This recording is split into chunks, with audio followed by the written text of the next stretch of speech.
ازاي. ما شاء الله عليها، اللهم بارك، جميله جدا. بصوا عشان هي لسه سخنه، طبعا مش تقسي عليها قوي عشان ما تطلعش منك من الصينيه. تمام اهي.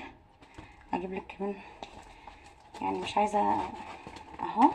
افكها كده بالراحه عشان لسه سخنه بس، واوريكي النتيجه بتاعتنا. ما شاء الله عليها اهو بالشكل ده كده. شايفين متنفخه ازاي؟ عشان طبعا الخميره فيها شغاله، ما شاء الله عليها، حلوه الخميره اهو. ادتنا نتيجه كويسه جدا، اللهم بارك. شايفين يا غاليين اهو. ادي الارضيه بتاعتها بالشكل ده، شايفين اهو بالشكل ده كده. افتحها لكم، بسم الله. شايفين الطراوه بتاعتها